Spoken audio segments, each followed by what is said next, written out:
قرآن ہے کیا؟ یہ اللہ کا کلام ہے، یہ کلام اللہ اور کتاب اللہ بھی۔ دنیا میں بہت ساری کتابیں آئی ہیں، توریت بھی اللہ کی کتاب، زبور بھی اللہ کی کتاب، انجیل بھی اللہ کی کتاب، لیکن یہ کتاب اللہ ہے۔ یہ کتاب اس کی آواز کیوں کر آ رہی ہے؟ مائک والے کہاں ہے؟ تھوڑا صحیح کروائیے، تھوڑی سیٹی نہ دے بھائی جان، تھوڑا سا ایک ماحول بنا۔ توریت بھی اللہ کی کتاب، زبور بھی اللہ کی کتاب، انجیل بھی اللہ کی کتاب، قرآن بھی اللہ کی کتاب، لیکن باقی جو تینوں کتابیں ہیں وہ کتاب اللہ ہے۔ قرآن کتاب اللہ بھی ہے اور کلام اللہ بھی ہے۔ دنیا میں بہت ساری کتابیں آئی، انبیاء پر کتابوں کا نزول ہوا، صحیفوں کا نزول ہوا، وہ سمٹ کر کے آئے اور آ کر کے بکھر گئے۔ قرآن بکھر کر کے آیا، ایک ساتھ نہیں آیا، بلکہ کبھی کوئی سورت نازل ہوئی، کبھی کوئی آیت نازل ہوئی، کبھی کوئی پارے کا حصہ نازل ہوا۔ 23 سال کی مدت میں پورا قرآن اپنے محبوب پر اللہ نے نازل فرمایا۔ قرآن بکھر کر آیا اور پھر وہ ایسا سمٹا کہ قیامت تک کوئی اسے توڑ نہیں سکتا۔ توڑنے والوں نے بہت کوششیں کی توڑنے کی، لیکن خود ٹوٹ گئے۔ لیکن قرآن کی ایک نقطے کو وہ تبدیل نہ کر سکے۔ ابھی کچھ دن پہلے وہ لکھنؤ کا پاگل کون تھا؟ وہ وسیم رضوی، وہ کہا قرآن سے 26 آیتوں کو نکالنے کی بات کر رہا تھا، وہ خود ہی نکل گئے۔ اب وہ دھوبی کا گدھا ہو گیا، نہ ادھر کا رہا نہ ادھر کا رہا۔ وہ بھی دھکا دے رہے، لال مار رہے، ادھر سے بھی تو بھگایا ہوا ہے۔ تو قرآن کے اوپر انگلی اٹھانے والے کا انجام یہی ہوتا ہے۔ یہ دنیا کا معاملہ ہے، آخرت میں کتنا سخت عذاب ہے وہ اللہ بہتر جانتا ہے۔ تو قرآن اللہ کا ایک عظیم کلام، اور مصطفیٰ جان رحمت کو اللہ نے بہت سارے معجزات عطا فرمائے۔ ان معجزات میں اللہ نے اپنے محبوب کو سب سے بڑا جو معجزہ عطا فرمایا وہ کلام اللہ، جس کی مثال دنیا میں مل سکتی، دنیا میں مثال ملا سکتی۔ یورپ کے اور بڑے بڑے ویلفیئر سوسائٹی ایک اجلاس قائم کیا اور کہا کہ آئے دن جلسے، آئے دن آپس میں مذہب کے نام پر وہ جھگڑے ہوتے رہتے ہیں، خون فساد ہوتے رہتے ہیں، کیوں نہ ایسا کیا جائے کہ سارے مذاہب کو ایک پلیٹ فارم پر لایا جائے۔ یہ بات طے ہوئی تو 3 دانشور کو بلایا گیا۔ ذہن حاضر کریں، میں کوئی بہت اچھی تقریر بھی نہیں کرتا، اس سے پہلے آپ نے حضرت علامہ مولانا نیاز احمد صاحب اللہ سے بڑی بلبلہ انگیز تقریر آپ نے سنی۔ حضرت کی تقریر کے بعد مجھے بولنے کی ضرورت نہیں، لیکن میں چونکہ آیا ہوں وہاں سے، مولانا شمیم صاحب نے دعوت بھی کھلائی ہے، اس کا حق تو ادا کرنا ہی پڑے گا۔ حلال کر دو، میں نے جو کھانا کھایا ہے تھوڑا سا مزاج بنائے، ذرا محبت سے بولے سبحان اللہ۔ بیداری پیدا کریں، بیداری پیدا کریں۔ دیکھیں، نعت بھی سنا کریں محبت کے ساتھ، تقریر بھی سنا کریں محبت کے ساتھ۔ حضور فاضل بریلوی علیہ رضوان فرماتے ہیں کہ نبی کی نعت سننے سے دل میں مدینے والے کا پیار پیدا ہوتا ہے، مدینے والے کا عشق پیدا ہوتا ہے، اور تقریر سننے سے جنت کے دروازے کھلا کرتے ہیں۔ تو ضروری دونوں ہے، ہمیں اپنے دل میں آقا کا عشق بھی پیدا کرنا ہے اور ہمیں اپنے لیے جنت کے دروازے بھی کھولنے ہیں۔ میں تو کہتا ہوں آج کے زمانے میں آپ نعت پڑھے بھی اور اپنے بچوں کو بھی نعت رسول پڑھنے کی تلقین کیا کریں۔ آج کے زمانے میں ڈاکٹروں نے ویریفائی کیا ہے، ایک نئی تحقیق، نیا ریسرچ سامنے آیا ہے کہ آدمی جب دل میں کچھ نہ کچھ گنگناتا رہتا ہے تو ان گنگنانے والوں میں پرسنٹیج اس بات کی زیادہ ہے کہ ان گنگنانے والوں میں پرسنٹیج اس بات کی زیادہ ہے کہ وہ ہارٹ کے مریض نہیں ہوتے۔ ہارٹ اٹیک سمجھ رہے ہیں؟ ہارٹ اٹیک، شام کو آپ کو خبر ملی کہ فلاں صاحب کا انتقال ہو گیا، عبداللہ صاحب دنیا سے چلے گئے، آپ کو خبر پہنچی، کہا ارے کیسے بھی تو صبح بیٹھ کر کے چائے ناشتہ پانی سب کچھ ہوا، کہاں آپ کو ہارٹ اٹیک آ گیا۔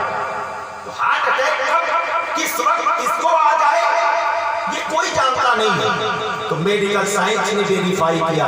आज के डॉक्टर्स भी बोलते हैं आदमी जब दिन में कुछ गुनगुनाता रहता है तो उन गुनगुनाने वालों में परसेंटेज इस बात की ज्यादा है कि वो हार्ट के मरीज नहीं होते। उलमा फरमाते हैं अगर गुनगुनाना है तो गाने ना गुनगुनाओ, नबी की नात गुनगुनाओ। यानी ऐसे ही हाथ उठा के बोलो सुभान अल्लाह। गाने ना गुनगुनाओ, नबी की नात गुनगुनाओ। जो नबी की नात गुनगुनाएगा वो हार्ट का मरीज ना होगा, और अगर कोई हार्ट का मरीज होगा भी तो इंशाअल्लाह नाते नबी की बरकत से उसका मर्ज धीरे धीरे खत्म हो जाएगा। इसलिए नात पढ़ा भी करें आप, नात सुना भी करें आप, और अपने बच्चों को भी नाते रसूल पढ़ाया। बात समझ? बात में क्या कर रहा था? यूरोप की वेलफेयर सोसाइटी के कुछ अफराद ने मिलकर ये तय किया क्यों न ऐसा किया जाए कि आए दिन मजहब के नाम पर झगड़े होते रहते हैं, फसाद होते रहते हैं, क्यों न सारे मज़ाहिब को एक प्लेटफॉर्म पर लाया जाए। अब इसके लिए तीन दानिश्वर को बुलाया, एक यहूदी दानिश्वर, एक ईसाई दानिश्वर और एक मुसलमान दानिश्वर। जेल हाथी करके रखे। आपका जी लगे तो सुभान अल्लाह बोले, अगर आपका दिल न करे सुभान अल्लाह कहने के लिए मोहब्बत के साथ बस 15-20 मिनट मेरी तकरीर सुने, उसके बाद मैं आपके सामने से रुखसत होना चाहूँगा। अब तीनों दानिश्वर आ जाए। अब सवाल पैदा होता है कि दुनिया में तो बहुत सारे मज़ाहिब हैं, बहुत सारी रिलीजियंस है, बहुत सारे धर्म है, ये तीन ही मजहब के लोगों को क्यों बुलाया? मज़ाहिब तो बहुत है, धर्म तो बहुत है, आखिर ये तीन ही मजहब के लोगों को क्यों बुलाया गया? वो इसलिए बुलाया गया कि इन तीन मजहब के लोगों का दावा ये है कि इनका मजहब आफाकी मजहब है, आसमान से आया।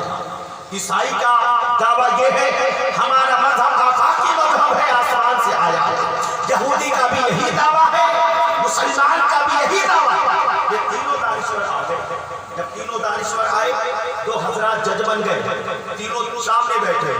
जज ने कहा मैं आपसे एक सवाल करना चाहूंगा, एक सवाल करना चाहूंगा। जजों ने कहा सवाल करें। जज ने कहा ये बताएं, मजहब वो होता है, धर्म वो होता है जो किसी न किसी नबी से रिलेटेड होता है, जो किसी न किसी नबी से मंसूब होता है, जो किसी न किसी नबी से वो मंसूब होता है। आपका मजहब किस नबी से मंसूब है? ईसाई ने कहा हजरत ईसा अलैहिस्सलाम से मंसूब है, अल्लाह के नबी गुजरे हैं। यहूदी ने कहा हमारा मजहब हजरत मूसा अलैहिस्सलाम से मंसूब है, अल्लाह के नबी गुजरे हैं, अल्लाह का नबी है, अल्लाह के नबी गुजरे हैं। मुसलमान ने कहा कि हमारा मजहब जनाब मुहम्मद रसूलुल्लाह सल्लल्लाहु अलैहि वसल्लम से मंसूब है, अल्लाह के नबी है। दानिश्वरों ने कहा, जजों ने कहा ये तो बात सही है, ये बात तय हो गई कि आप तीनों का मजहब किसी न किसी नबी से मंसूब है। ईसाई का मजहब हजरत ईसा अलैहिस्सलाम से मंसूब है, यहूदी का मजहब हजरत मूसा अलैहिस्सलाम से मंसूब है, मुसलमानों का मजहब सरकार मदीना मुहम्मद रसूलुल्लाह के नाम से मंसूब है। कहा ये बात तय हो गई। अब दूसरा सवाल किया, कहा एक सवाल और बताओ, पहले स्टेज की तवज्जो चाहो। ये बड़ा दिलचस्प सवाल था। अल्लामा नियाज़ साहब जब आप सवाल सुनेंगे तो आप भी मचल जाएंगे और आप भी अपनी मोहब्बत का इजहार करेंगे। सवाल दूसरा उसने, जज ने उन तीनों दानिश्वरों को सामने बिठाकर ये पूछा, दूसरा सवाल। पहला सवाल तो क्लियर कि तुम तीनों का मजहब किसी न किसी नबी से रिलेटेड है, किसी न किसी पैगंबर से रिलेटेड है, मंसूब है। लेकिन जो दूसरा सवाल किया वो दूसरा सवाल ये था कि अब ये बताओ ये दौर किस नबी का दौर है? ये दौर किस नबी का है? ये ज़माना किस नबी का है? ये दौर किस पैगंबर का है? यहूदी ने कहा ये दौर हमारे पैगंबर हजरत मूसा अलैहिस्सलाम का है। ईसाई ने कहा ये दौर हमारे पैगंबर हजरत ईसा अलैहिस्सलाम का है। मुसलमान ने कहा ये दौर हमारे पैगंबर हजरत मुहम्मद रसूलुल्लाह सल्लल्लाहु अलैहि वसल्लम का है। जजों ने कहा बात ऐसे न हो, बात ऐसे न हो, बात होगी दलील से, और दलील के तौर पर आपको बताना होगा अल्लाह हर नबी को कोई न कोई मोजज़ा देता है। ہر نبی کو ایک معجزہ دیتا ہے، تو اگر اس نبی کے گزرنے کے بعد وہ معجزہ بھی گزر گیا تو اس نبی کا دور گزر گیا۔ معجزہ اگر گزر گیا تو اس نبی کا دور گزر گیا، اور اگر معجزہ موجود ہے، باقی ہے، موجود ہے، تو اس نبی کا دور موجود ہے۔ مثال کے طور پر اگر کسی کو حضرت سلیمان علیہ السلام کا وہ تخت مل جائے، تکبیر، نعرہ تکبیر، نعرہ رسالت، نعرہ رسالت، علماء اہل سنت، سرکار حسن پورہ کانفرنس و جشن دستار بندی حضرت غلام نور مجسم اناوی، نعرہ تکبیر، نعرہ رسالت۔ آپ دیکھ رہے ہیں شہنشاہ ترنم حضرت غلام نور مجسم صاحب قبلہ آپ کے مابین تشریف فرما ہیں۔ ابھی چند مہینے پہلے الحمدللہ اس دیار سے آئے ہیں جس دیار میں جانے کی ہر کسی کی ایک تمنا ہوتی ہے۔ دکھا دے یا الہی وہ مدینہ کیسی بستی ہے جہاں پہ رات دن مولا تیری رحمت برستی ہے۔ اللہ ہر کسی کو مرنے سے پہلے مدینے کی زیارت عطا فرمائے، نصیب فرمائے۔ میں اب کیا کرا تو تھوڑا دیر حاضر کریں، میں بس کوئی لمبی چوڑی تقریر نہیں، تھوڑی دیر اور بیٹھے، جو میں نے بات شروع کی ہے وہ بات اختتام پذیر ہو جائے گا۔ بات کیا چلی؟ جدوں نے کہا یہ دور کس نبی کا دور ہے؟ پہلا سوال کیا ہوا؟ مذہب ہوتا ہے جو کسی نبی سے ریلیٹڈ ہوتا ہے۔ عیسائی کا دعویٰ ہمارے نبی حضرت عیسیٰ ہے، ہمارا مذہب ان سے منسوب ہے۔ یہودی نے کہا ہمارے نبی، ہمارا مذہب حضرت موسیٰ سے منسوب ہے۔ مسلمان نے کہا ہمارا مذہب پیارے مصطفیٰ محمد رسول اللہ سے منسوب ہے۔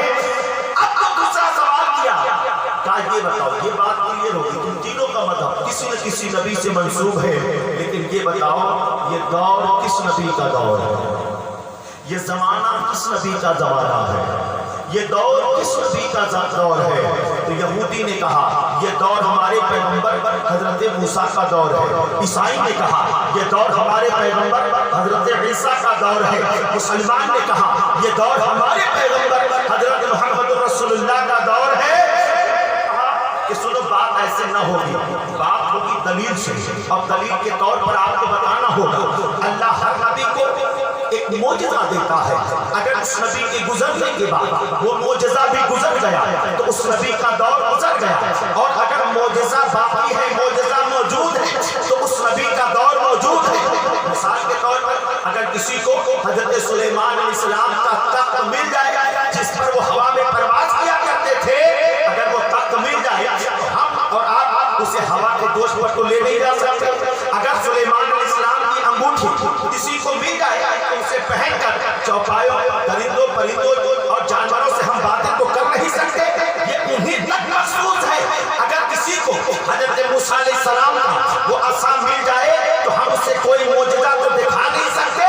کہا اگر نبی کے گزرنے کے بعد اس نبی کا دور گزر گیا تو اس نبی کا معجزہ گزر گیا، تو سمجھو اس نبی کا دور گزر گیا، اور اگر معجزہ موجود ہے تو پھر اس نبی کا دور موجود ہے۔ پچھلے دونوں دانشور خاموش ہیں، یہودی بھی خاموش ہیں، عیسائی بھی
मोजज़ा है, आदि मुस्तफा का मोजज़ा है।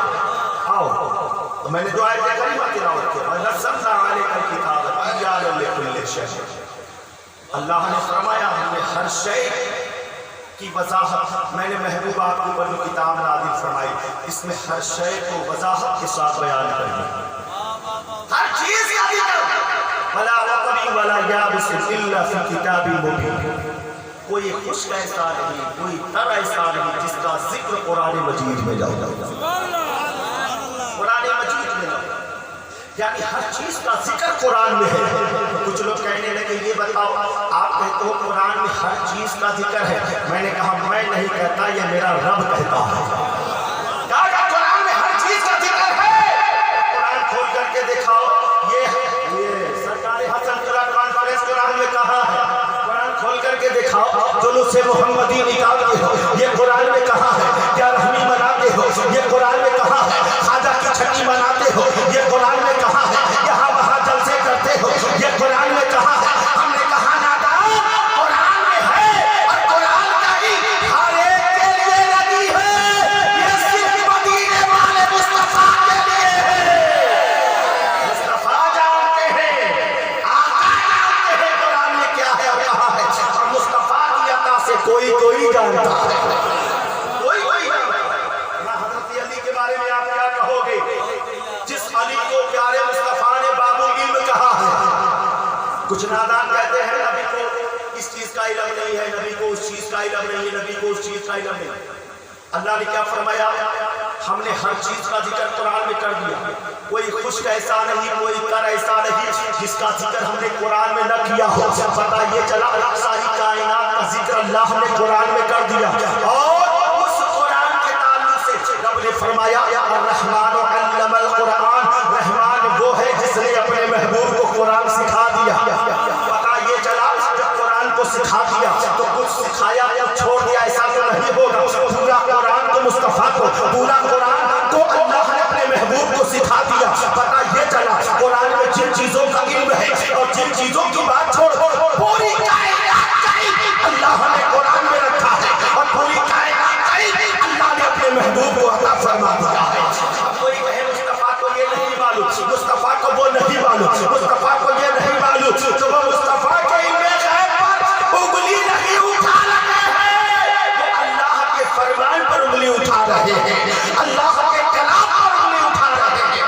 अब रब कहता है हमने हर चीज का जिक्र बयान कर दिया, कहते ये कहा कुरान में, वो कहा कुरान में, ये कहा, हमने कहा कुरान में है, लेकिन उसका इल्म अल्लाह ने अपने महबूब को अता किया।